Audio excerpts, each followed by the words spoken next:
présence. Je réalise ta grâce, mes péchés tu les effaces et tu lèves ta sentence. Je contemple. Bonsoir partout où vous nous suivez dans ce nouveau numéro de Faites parler la Bible. C'est bien l'émission Faites parler la Bible qui est présentée par le prophète Aaron Kimbati, le palmier, mais qui n'est pas là aujourd'hui, qui nous a cédé son plateau. Et nous disons merci à notre Dieu pour cela et pour la vie de l'homme de Dieu. Aussi, nous remercions tous vous tous qui nous suivez de partout dans vos maisons. Que le Seigneur vous bénisse. La Bible dit, si vous entrez dans une ville et qu'on vous reçoive, laissez votre paix. Nous disons shalom, shalom dans vos maisons. Nous sommes là encore cet après-midi pour un nouveau numéro, comme je venais de le dire. Nous recevons aujourd'hui de serviteurs de Dieu. Il y a un chantre et il y a un homme de Dieu avec qui nous allons parler. Aussi une servante de Dieu, aussi musicienne, que nous allons poser des questions, savoir pourquoi ils sont là.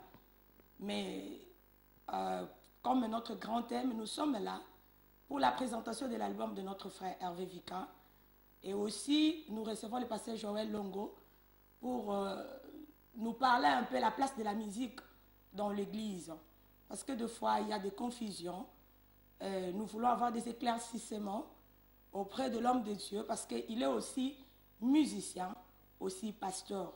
Je crois qu'il est mieux placé aujourd'hui pour nous expliquer la place de la musique chrétienne dans l'église.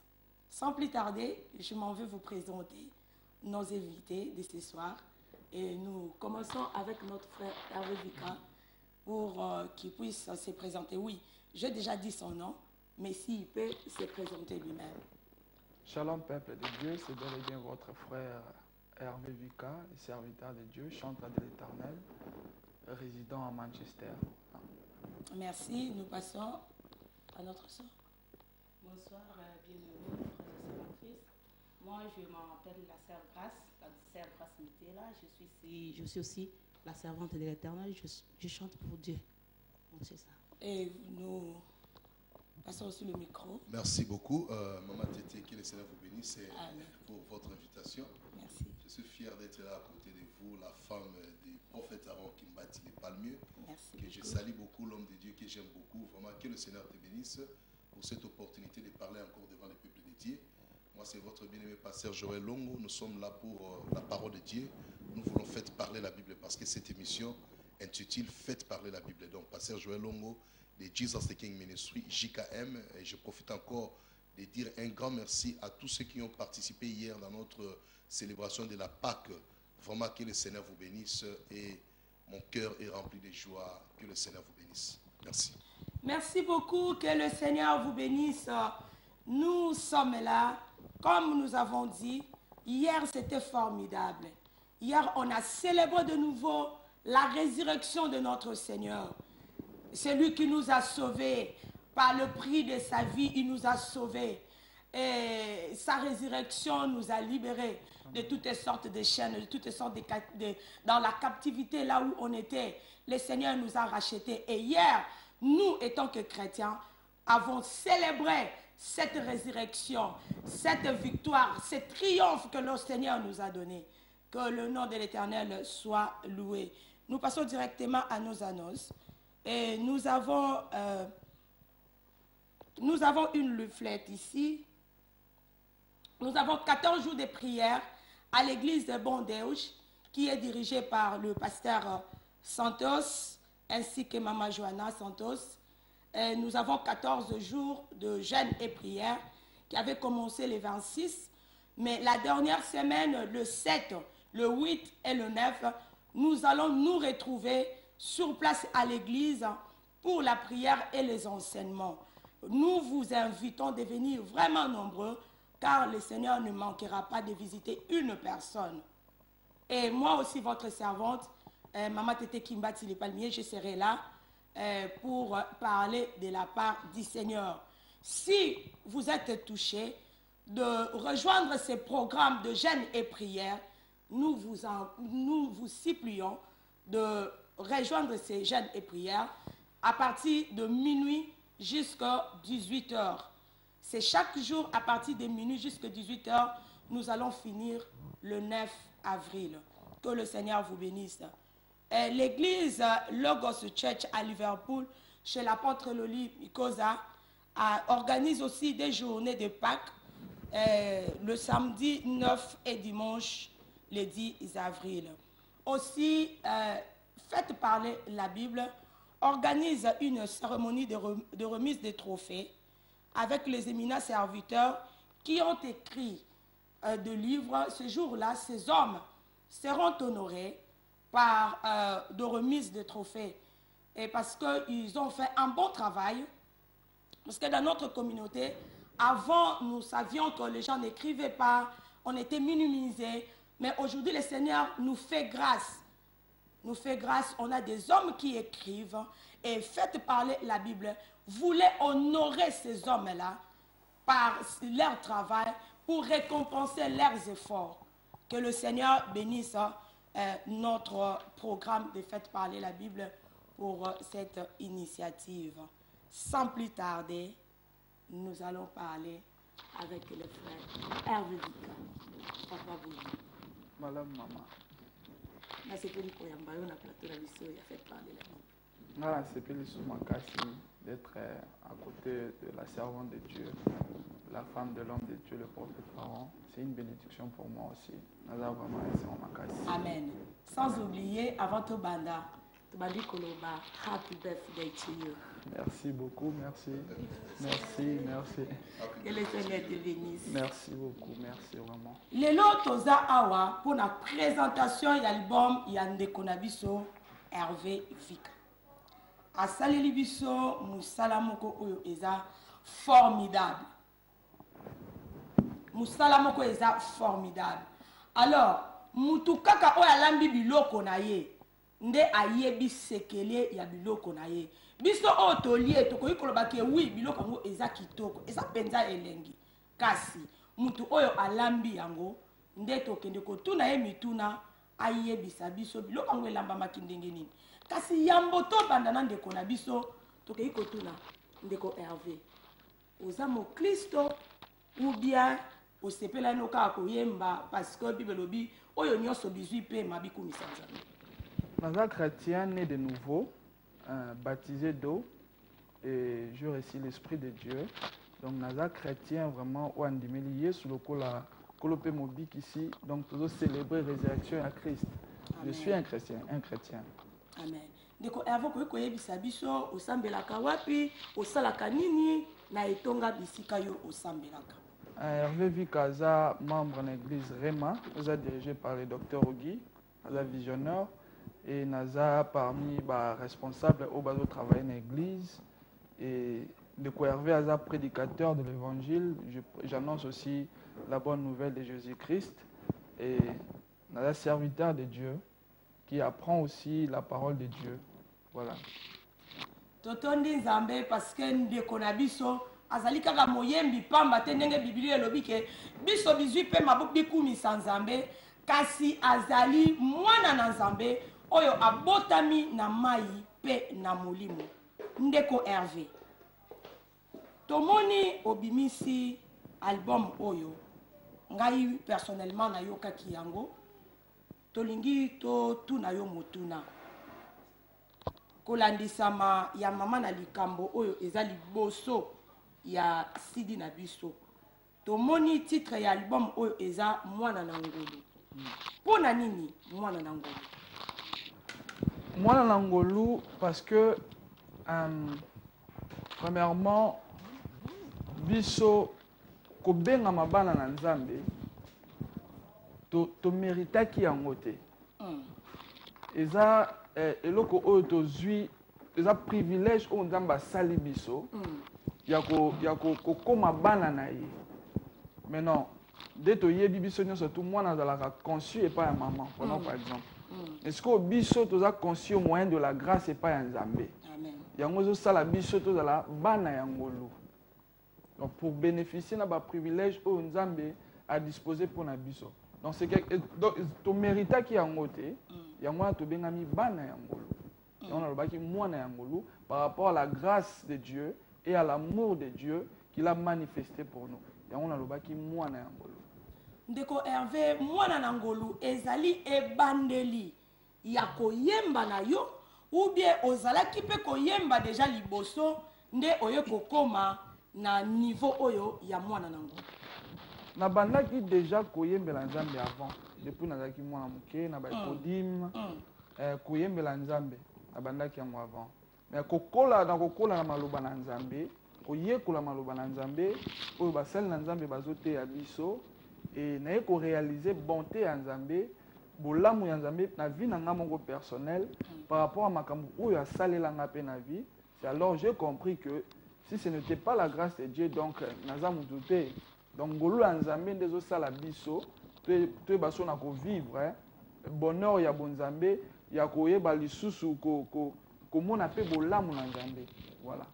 Donc tolingi koyebisa biso titre oyo mwana nangolu ezali nde mama na likambo ya oyo yo oyebisi biso na kati ya album mobimba to eza na mama likambo mosusu oyo esengeli na biso to découvrir na kati na album oyo. En fait grâce ya ngomoka ya nzambe eza vaste. Omoni eza lokwa ordinateur mais eza na ba option ebele. Amen. Siko ngolu ya nzambe na ba vie na biso et pesi biso privilège ya biloko ebele. Amen. Pendant par exemple ya ko bénéficier na présence ya nzambe na kati na yo. Eza na titre mo eza na kati na bi Arche de l'Alliance. Donc au travers ya ngolu ya nzambe nzambe déjà aye ko s'installer na mutema na amemi présence na ye na kati na yo. Eza moko ya ba bénéfice ya ozala mwana ngolu.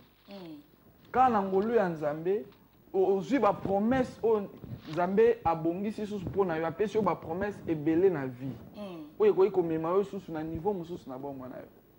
Donc eza mama na likambo me na ba option ebele na kati totondi nzambe koyeba ete mwana na ngolu eza mobele mama na likambo kasi na kati ya mama na likambo wana toza pe na bana oyo baza pembeni ya mama ya likambo wana solo bomoi na biso lokola bakristo eza ngolu kowite epai na nzambe. Nzambe na bomoi azalaki kaka na libota moko na se na moi oyo ezali libota ya Israel kasi mpo na ngolu na nzambe ya kotinda Yesu Kristo kokufela biso mpo na kosomba mokili mobimba biso oyo tozalaki digne te ya kobengama bana na nzambe lelo tobengami bana na nzambe yango wana tozali koselebre ngolu oyo ndeko na biso ache kati na album na ye to keiko baluka muke epai na papa na biso papa Jean. Papa ozali moyembi pe mosali na nzambe lelo musique chrétienne esika nango na kati ya église eza nini? Merci maman Tété Kola Pambolo Mingi pour la question on a trop répondre à Bana Nzambe. D'abord ce total à ma commune livre à Jean chapitre 4 verset nango 24. Alors Dieu est esprit, il faut que ceux qui l'adorent en esprit et en vérité. Amen. Et ça verset moko clé na kati ya musique na kati église. D'abord il faut savoir, il faut connaître la personne qui adorer. Donc qui nous devons adorer. Ceux qui oyebi na nous a quoi adorer. Dieu ne t'appellera plus musicien, mais il t'appellera maintenant un adorateur. Amen. Parce que ceux qui ont moins musiciens, ils ont fasté. Ce sont ceux-là qui font les fonctions de la musique. Alors, on va musicien. Mais pour être un bon adorateur de Dieu, il faut, et l'okoana déjà, ils ont la katina, au outil na musique, auto bengi musicien, sautant au côté l'église, bossana qui osa musicien, monasco qui osa adorateur. Parce que ceux qui ont la timingi éthique à musicien, na quatre églises, au ko bima libanda parce que ba musicien bazana na genre na bango bazalaka. To zalaki na nga mona to bininge zalaka. Mais tant au commis un adorateur, habillement nous a contrôlé, malobano nous a contrôlé, makamno nous surtout a contrôlé. Alors nzambe siko ako sepela po au commis adorateur tant on yebi qui adorer c'est-à-dire biso no sobi que la personne que nous devons adorer c'est Dieu. Amen. Donc yemoko alobi que okoki kongumba mela banzambe mosusu te. Donc biso il faut adorer nzambe. Donc place la musique dans quatre églises d'abord il faut tous les adorateurs du Seigneur. Amen. Parce qu'il y a lobby la place à louange à lobby que tout ce qui respire loue l'Éternel. Amen. Mais pour l'adoration lobby il cherche Amen. les vrais adorateurs. Donc c'est-à-dire musique est en place moko spéciale à quatre églises où ils ont permettre nzambe akita tamba lobby il siège au milieu des louanges et des adorations de son peuple. C'est-à-dire bato bazo salango il faut bazala un bon adorateur. Tant bazo salango azo ben la présence en nzambe. Azo ta mon avis à sanctification. Azo ta mon avis à obéissance à la parole de Dieu. Azo ko pratiquer la parole de Dieu. Donc et lo kwa nande ko sala mwana nzambe akoma un bon adorateur. Parce que depuis que Satan, Lucifer, tant on zamba bois kaina se, au moins que place adoration dans ciel, nzamba remplacer mutu na place nae. Mais au lieu nzamba remplacer mutu na lola, a comme luka mutu na mokili. Amen. Abi Dieu cherche les adorateurs. Donc voilà un peu, on a un peu bref toko répondre dans le bongo en attendant de évoluer. Et si quand il y a musique na kati ya lingomba touti ko yanda biano ya pasteur Joël Longo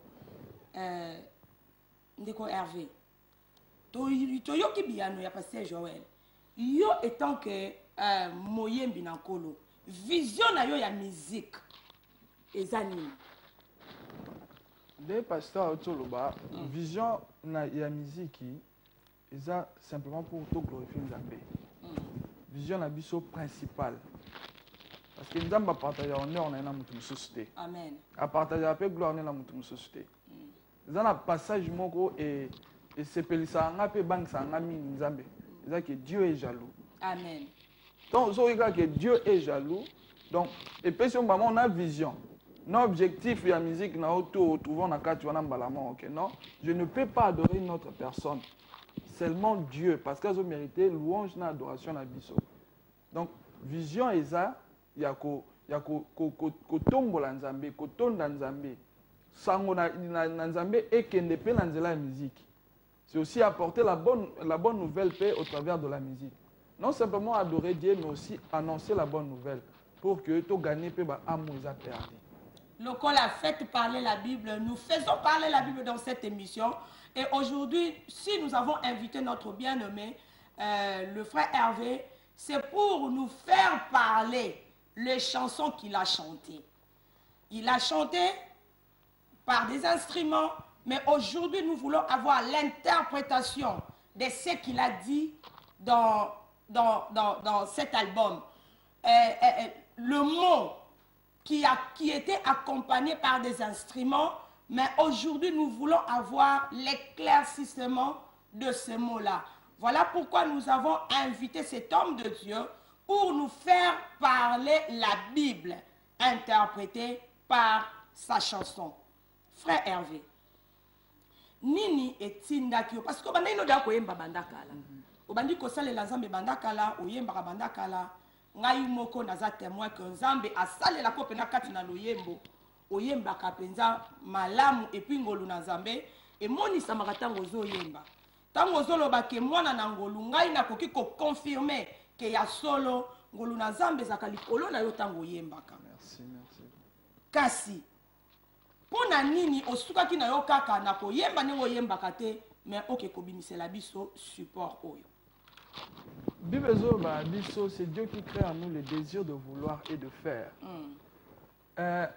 Avant, ton aïe koyemba, ezaki na makanisi na ngai te. Ezaki pe na posa na ngai te, na sala album. Bien na tsango na CD, ke na musique, toko ta studio, non. C'est par après l'inspiration de Dieu, koyemba kotanga maloba na Nzambe, Nzamba bandi ko inspirer ngai banzembo. Okoma banzembo parce que na banda ja okoma banzembo depuis na yaki mwa muke ezangolo Nzamba sala inga. Alors après na bandi ko développer toujours ba texte nanga kokoma banzembo bien que j'ai chanté déjà à l'église. Et après Nzamba bandi ko matsala mutema na ngai désir wana na ko tanga conviction wana ya osala œuvre mais zaki confirmé par les hommes de Dieu na ba message ya koya que toi tu dois faire quelque chose pour bénir le peuple de Dieu. Donc de moi-même, je ne voulais pas. Mais tant que Nzamba bandi ko matisanga yi conviction wana, après il y a une confirmation na bande ko o bazotala nga soki bat bayebi na église bakoyeba basala na Nzambe bandaki ko sakola ko loba sur yango et ti e ko sala mabo. Mais ça qui peut faciliter bitumbe za qui peut na vraiment makasi. Donc ezaki vraiment facilité. Donc Nzambe ndayeba so na ko pesa conviction wana ya ko réaliser œuvre oyo. Oui, Nzambe apambolo parce que ça facilité ko réaliser support oyo ezo senga jeûne et prière misolo temps en tout cas Nzambe apambola yo ndeko Hervé pona support oyo kitoko au pesi biso. Papa Joël, quelle est la différence entre un musicien toloba ba musicien? Pour tu comprends ça biso éclaircissement, il y a adorateur na musicien. Mais si kana muto kende kaka na lolenge oto mesana kolobela ba musicien. Différence entre un musicien et un ministre de Dieu. Est-ce qu'il y a-t-il une différence? Oui, Maman Tété, je pense qu'il y a une très grande différence. Ça, c'est clair et normal parce qu'un ministre de Dieu, Azam Mouto ba ouendreye. Or, la Bible dit, l'huile symbolise la couronne sur la tête d'un serviteur de Dieu.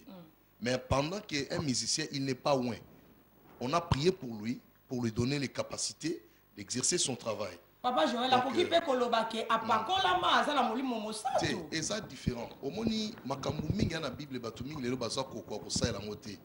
Et ça problème ya mafuta babi pose la mosala nzambe nzamba tindi Samuel. Alors bizwa li seki na hôtel des holocaustes. Kende tiango mafuta kende ko wendre David. Alors baki na été kende tia maboko. Mais ba kende ko wendre David. Donc à wendre David, il avait le ministère des chants en lui. C'est-à-dire ministère à chant et un ministère intérieur, il y a 4 églises.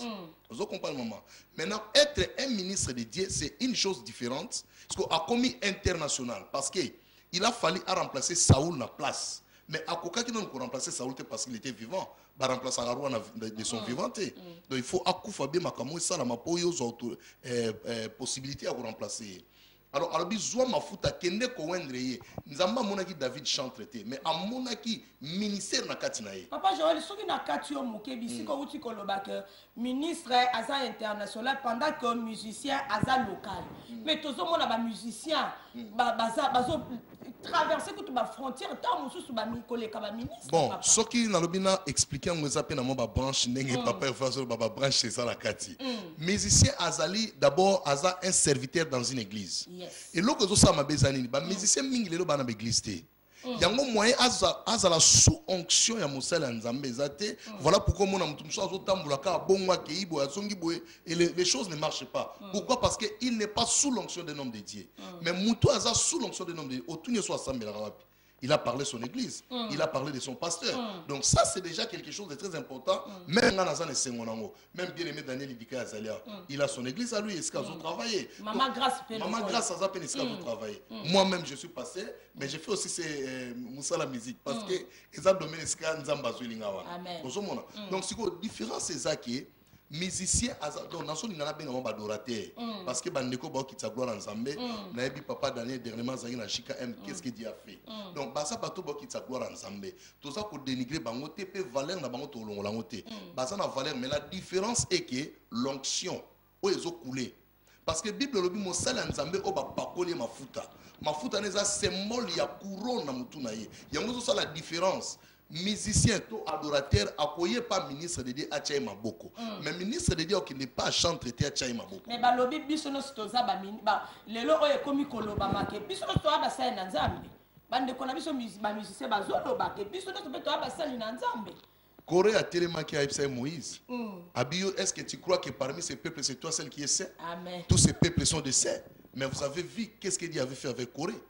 Il a frappé Corée, la terre a fungoli monoko mais la Corée na 250 personnes bakenda mobimba na séjour de mort pona nini pona ko se comparer na basala nzambe to boité pona ko kota bokonza likolo ça demande la sainteté bana nzambe nyonso baza ba saint mais ba catégorie ça différent même na lola tozana ba catégorie différent eza ba musu baza pembe na nzambe mais ba musu baza musika ba homeless pe na lola ba ozala ba homeless pe na lola ba kozala nzambe apambola papa na biso Daniel ayaki sima papa Daniel nzambe apambola yo soki okoki kopesa biso liloba moko ndenge papa Joël auti koloba yo étant que musicien est-ce que oza ministre ou bien oza serviteur local na kati ya église? Je crois que ce sujet est vraiment très vaste. C'est vrai, bien, mais il y a certaines choses. Il faut développer. Il est trop large. Je crois que s'il faut même comprendre ce que le pasteur Joël Azoloba, il parle un peu de 5 ministères, ce qui est un peu différent. Parce que Dieu a placé premièrement les apôtres, ainsi que les prophètes, les docteurs, évangélistes. Dans ce sens-là, par rapport au corps du Christ, par rapport à la vision à corps, il y a un leadership qui est établi, ce qui est vrai. Mais il peut s'arriver, par exemple, il y a un chanteur de l'église qui est appelé dans le ministère pastoral, malgré ça, pasteur, Ayem Maramasa, pasteur. Donc, c'est construit en côté. C'est pourquoi je dis que c'est un domaine très difficile. Par contre, chanter a un rôle dans l'église à faire. Et c'est vrai que malgré la déviation, il y a de tout, par exemple, à côté de la musicienté. Dans le département, tout l'église, il y a problème. Partout, même dans le ministère pastoral, tout ça, il y a problème. Mais je crois que le plus important, c'est de comprendre qu'en étant un corps, il faut travailler pour l'unité à corps du Christ. Ce musicien qui travaille là, le but de la dispensation du Saint-Esprit, il a été oint par le Saint-Esprit. Le but de la Pentecôte, esprit qui était qu'il connaît. Mais pour comme il s'est collé à Bakambinaïté, c'est ce qui est différent. Il travaille avec l'onction de Dieu, mais sous une direction et sous une autorité, sous un parapluie. C'est pourquoi moi j'encourage, parce que je le dis, monsieur Bazalarana, encadreur spirituel na bango, base dans la carte église, et c'est très important. Et je crois que aussi, parfois, ça rappelle moi difficile, que monsieur Bazalarana chaque fois attaqué. Moi je dis ça parce que je ne suis pas forcément musicien. Mais je crois. Mais il faut équilibrer. On ne pas sentir que Bazape welcome dans la church. Parce que ceux qui n'ont pas dit moi, moi, je suis un peu sabato. Est-ce que papa n'a pas été? Zambe apambola. Papa na biso Daniel to lexi micro et pas maman grâce yamboto le kakoyo kaloyembo moko et pas na ndeko na biso Hervé maman grâce. Oui maman. Importance nini ezali ya kozala na mokambi to motambo ici en tant que musicien. En tout cas, ezali malamu mingi. Oui, allô bonsoir. Ouais, bonsoir. Comment la binonani et puis bolingi zamba sala ni na pokwa na lelo papa. Nous allons intervenir kaka pour pasteur Joël Nengalogi donc naza d'accord ma pasteur Joël. Amen. Parce que nzamba pe kaka ba serviteur na bengo ya bayembi ya benga ka bayembi donc pasteur Joël a na raison ko lo babo. Merci mingi papa kolo apambola mingi. Merci.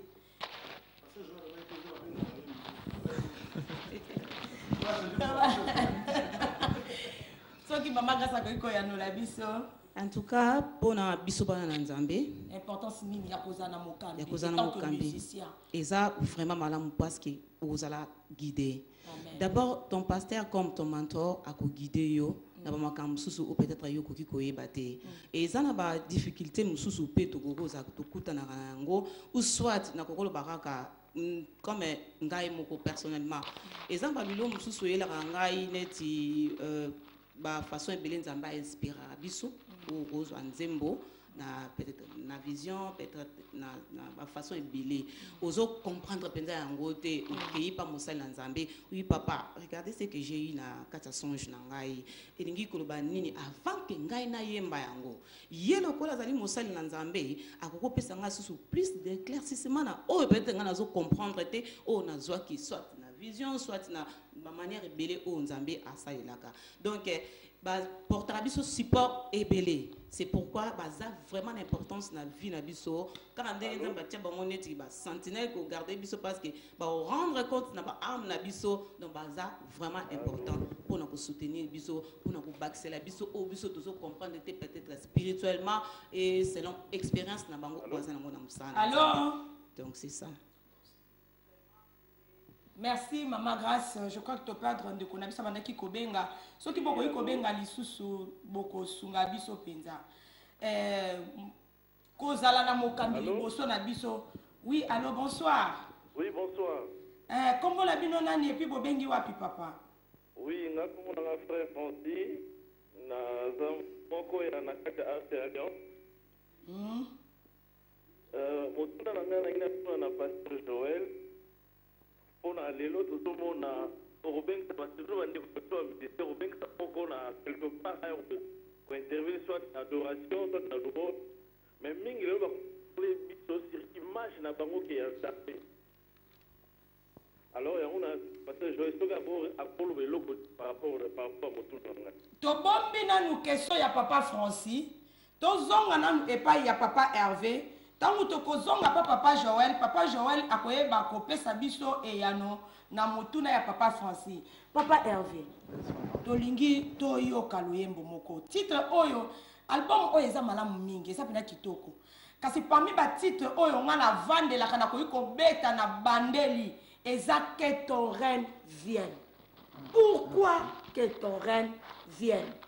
Pour te dire que mon lieu me sent tout ça. Mais pourquoi que ton règne vienne? Jésus Zoloba quelque chose de très important. À l'obi, si par l'Esprit de Dieu, que nazo salaba œuvre oyo, tout nazo chasser ba démons, boye ba déjà que le royaume est au milieu de vous. Donc, royaume ya Nzambe est important na vie na biso. Que Nzambe aya na règne na ye na ba vie na biso. Il y a une différence entre le Saint-Esprit et le royaume de Dieu. Le Saint-Esprit, c'est la personne de Dieu lui-même. Mais le royaume de Dieu, c'est Dieu dans sa gloire. Maintenant, il a dominé, il a régné, il a orienté, il a dirigé. Yango na comprendre qu'il y a que non, tant que règne Nzambe na vie na yo, tu ne peux pas rester la même personne. Est-ce que tu connais que Nzembo oyo que ton règne vienne? Merci. Et te règne Nzambe et qui t'a le na kati ya plateau na biso ya fait parler la Bible. Que ton règne vienne, c'est parti, frère Hervé Vika. Alors bonsoir. Ndeko na biso toko yamba yo pesa biso tango mukie to yoka que ton règne vienne, tikala na ligne kokata te landa elongo na biso que ton règne vienne. Ok. Merci, papa. Que ton règne vienne, que ton règne vienne, que ton règne vienne dans ma vie. Que ton règne vienne, que ton règne vienne, que ton règne vienne dans ma vie.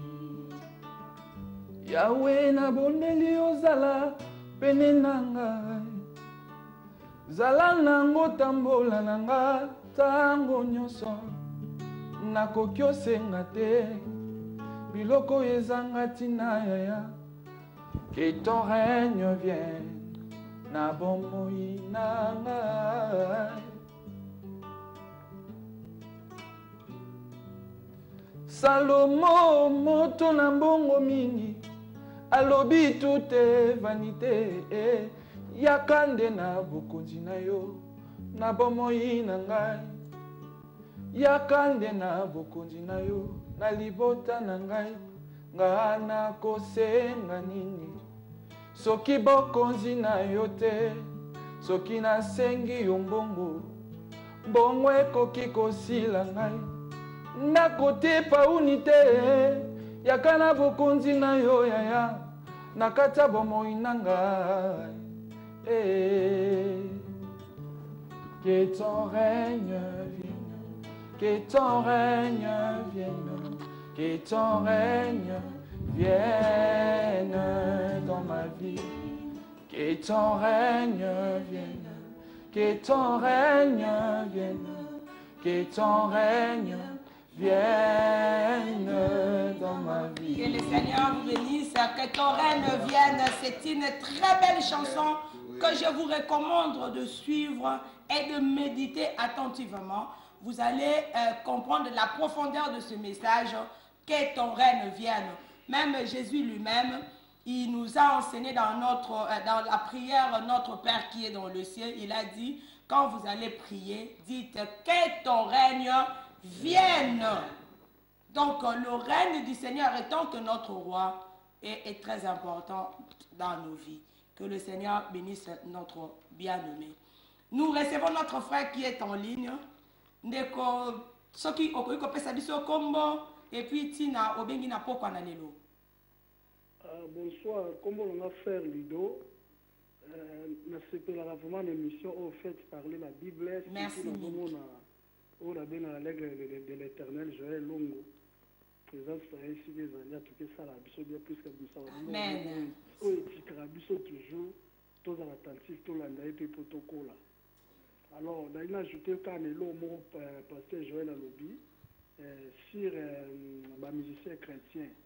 Au moment où l'Esprit du Seigneur est sur moi, car l'Éternel m'a oint. Moi, dans un bénion, ce temps où il y a ce quoi, mon conduit mobile qui est à la Saint-Esprit. Mais à oint de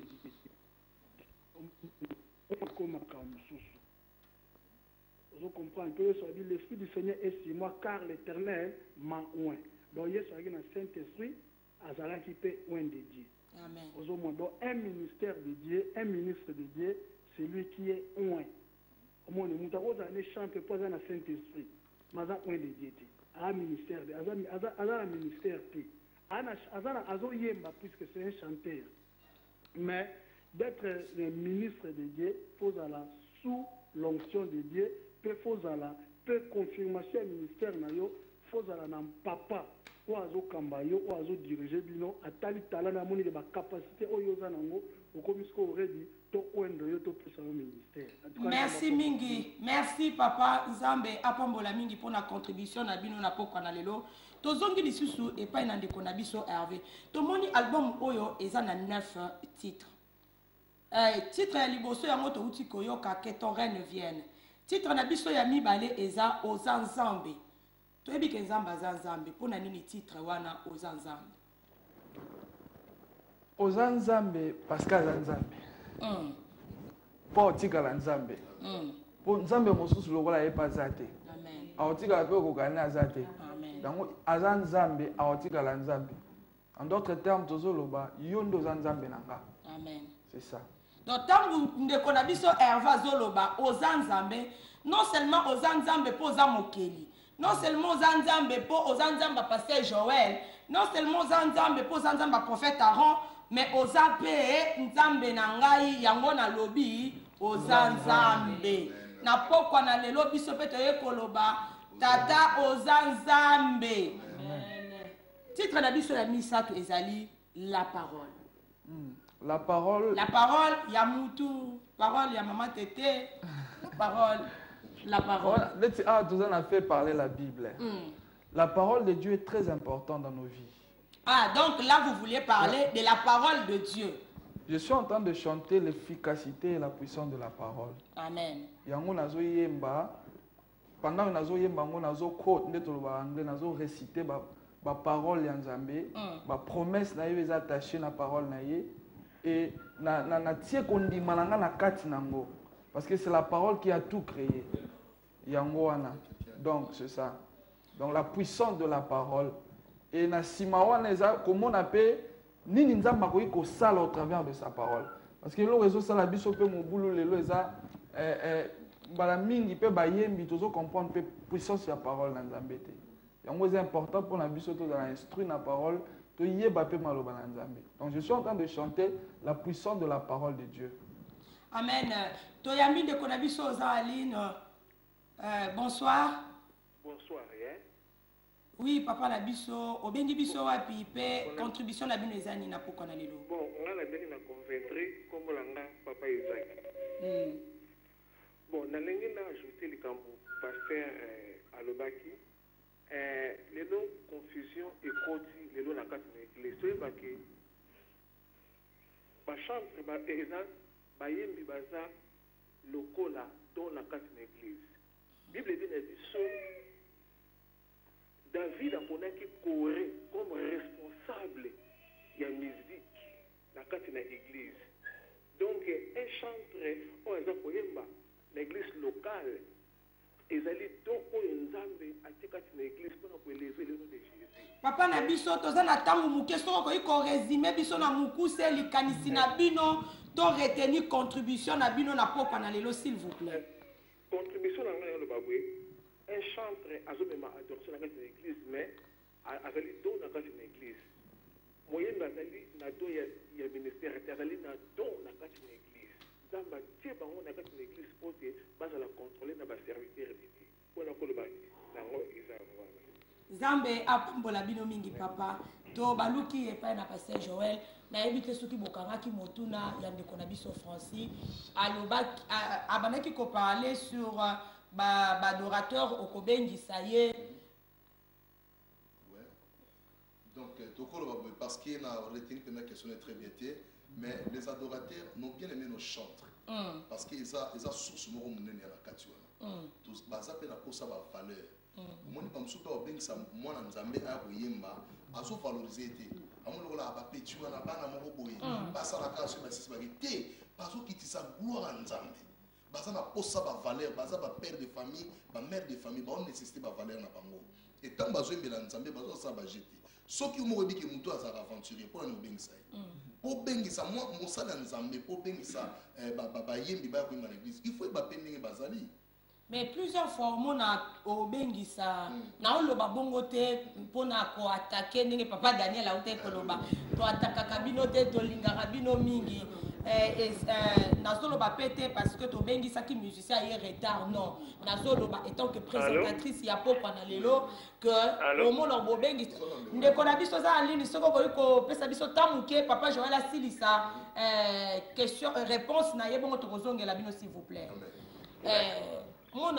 Il fallait aller à heure culte banda mais il y a retard et pourtant tu m'as causé là pour abanda ko kitela biso kembo na zambe banda ni bandela déjà oye ba fruit ya molimo mosantu tout d'abord c'est l'humilité moi na nzambe oyo ba benga ko yimba face à la humble d'abord aya à l'heure et lo kala même biso ba sala nzambe tout ça là que faut comme église à l'heure vous allez voir aujourd'hui biso ba passer comment otanda ba kiti na église pour ba limibaya. Ce qui est impossible de ça la matin. Comment est-ce que vous attendez la bénédiction? Comment est-ce que vous allez bénir? Ceux qui chantent aux heures retard, va bien que soyez à 9h, na 10h30.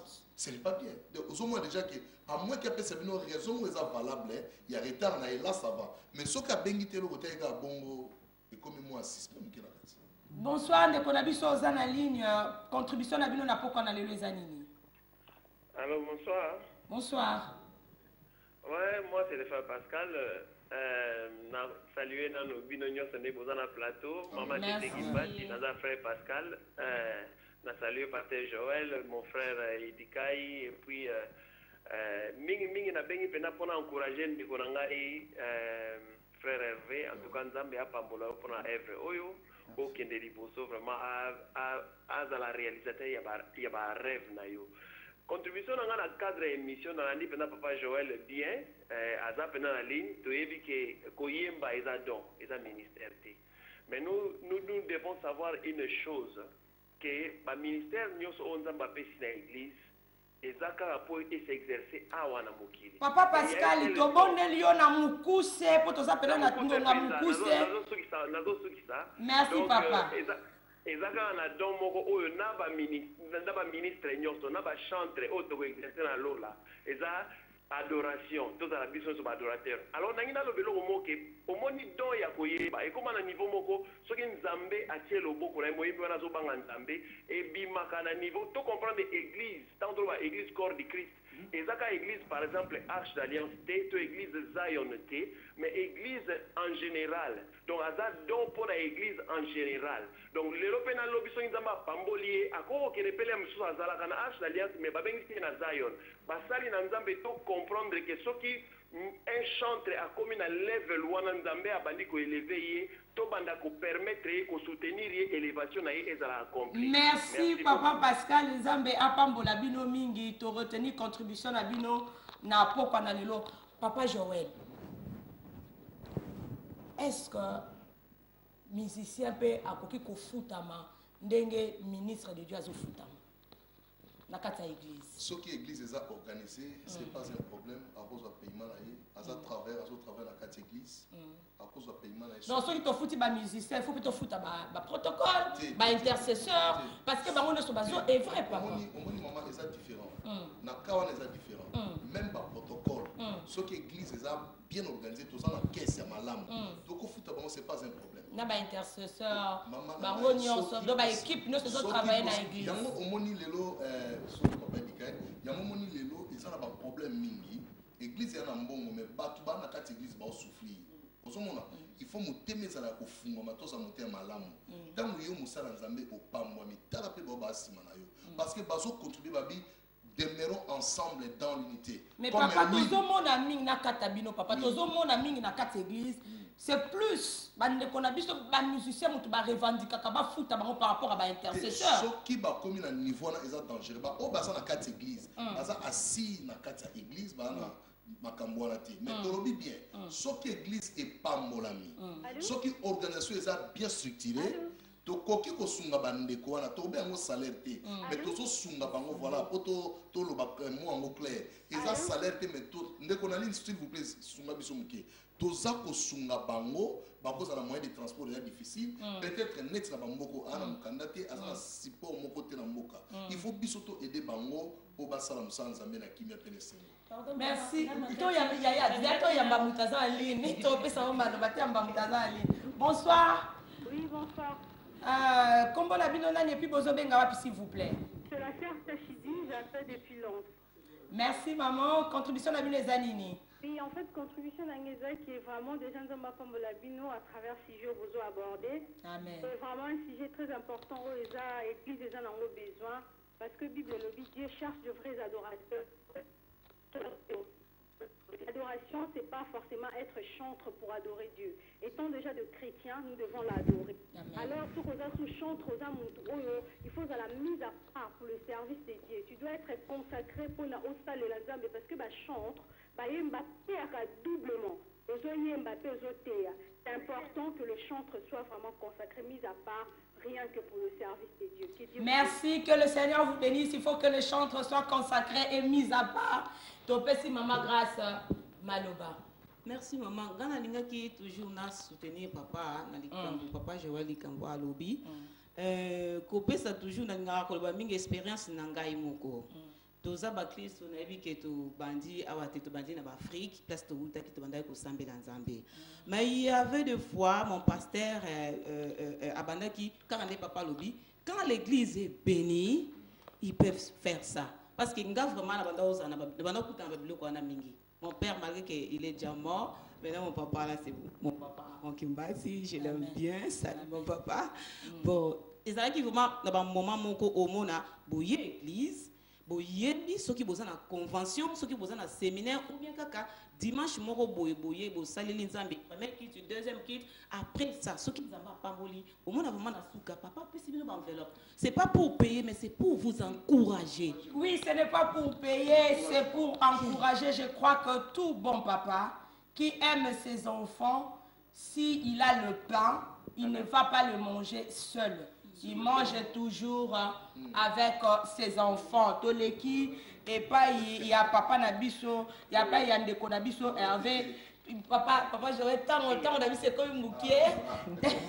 Si j'ai si j'ai mon corps, et c'est ngaka, bande qu'on a besoin de moi, tous abino les sexualités, on a besoin comme une asuka. Il faut tous zonga et pas Yandeko Hervé parce que y a des mutazalaki, invité principal pour la présentation.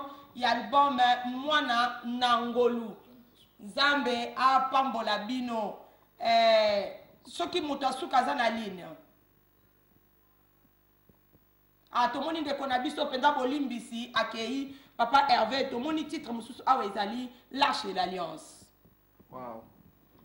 Arche de l'alliance eza li bondeli nanga église et comprendre que aza a commis temple en Zambie qui présence en Zambie dans la Katinaï. Ce gars, église corps du Christ, tu vas en Zambie, tu comprends yango. Je crois fort que ma cambo belé va changer. Donc kolo azo vanda lisusu na kesite. Kolo vanda su na keste. A côté ce qu'on a mutema. Yo komi kesi yankolo. O komi ce ko bomba présence na ye na Katinaï. Amen. Zambe akumi sama.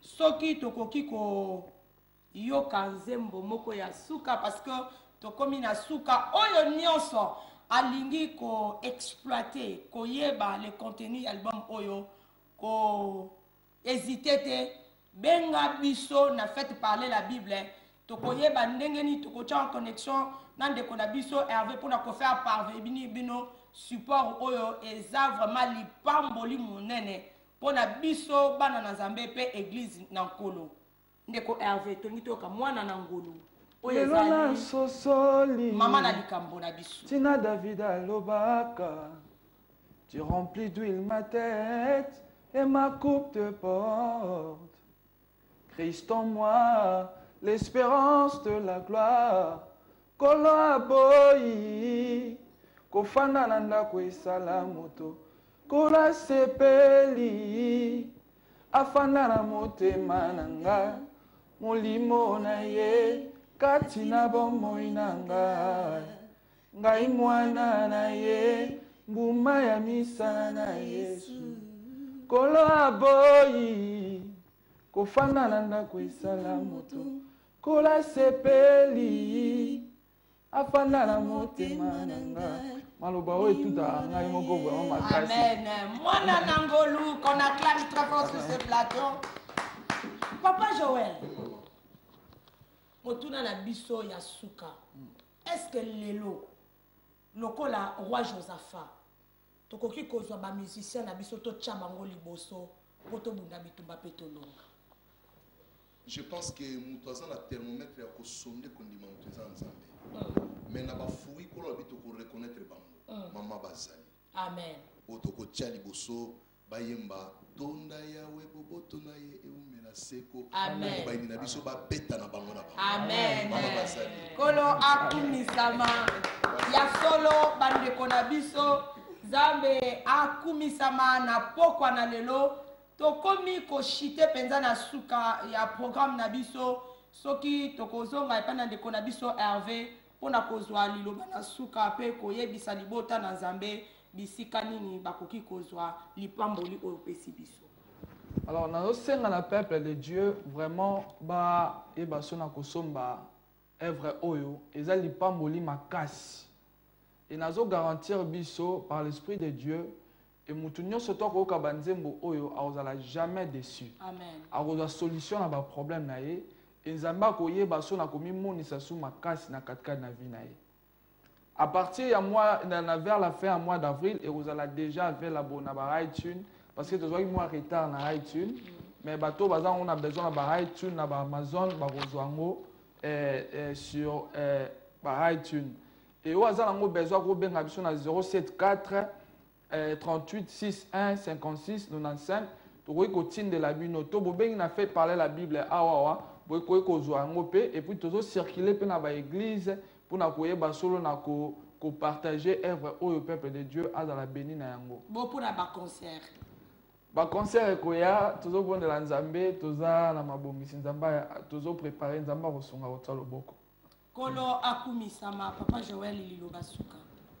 Merci Maman Tété pour la mission et je remercie beaucoup le prophète Aaron Kimbati, le visionnaire de Faites parler la Bible, un homme de bien que j'aime beaucoup. Zamba Pambolo Mutuna Nzambe pour na kolobalelo. Je pense que nous allons promettre bien au Nzamba PC Inspiration. Amen. Album Ezoya, titre Namomo Sungia Mabota. Amen. C'est vraiment une grande bénédiction. Et puis nous allons annoncer les sous le 25 juin 2016, nous avons la convention monnaie et nous avons louange et adoration. Thème de la convention, vous avez 12 lions sur les 6 degrés. Wow. Et après, nous avons la chantre de l'Éternel, trio de femmes adoratrices. Maman Esther Longo, Maman Dina Kikala, na Maman Moussa Routana Milton Kins, Maman a bien aimé Godance, Zambia pas mon esposa Milton Kins, Barozala na Bangomi Satu, Torimbe la Zambé, et je pense que déjà, Nengoza va chanter tout ça na Bango, vous a déjà invité. Bande Konabiso, vous a invité, Tokomi Nasuka, il y a un programme Nabiso, Tozali Église, Arche de l'Alliance, Tozali Kosangana. Chaque mardi de 18h à 20h pour l'intercession, jeudi de 18h à 20h pour un culte et enseignement, intercession et enseignement, puis dimanche de 14h30 à 17h30. Et puis vous allez annoncer culte nabiso ya ba maman et allez le 16 avril. Nous connaissons oh lingi kobonde la maman to invité yo yaka kobondela na biso elongo le 16 avril pona libota na yo pona bana na yo nzambe akozanga akomimonisa mate topamboli nzambe pona émission oyo totondi bandeko oyo base déplaçaki pona koya kolekisa na biso émission oyo nzambe apambola bino pi topamboli le visionnaire ya programme oyo le prophète Aaron Kimbati le palmier oyo azali le visionnaire ya fait parler la Bible nzambe apambola bomo inaye et puis mosala na ye ekende liboso biso boye tolobi shalom na bandaku na bino et puis bye bye. Merci.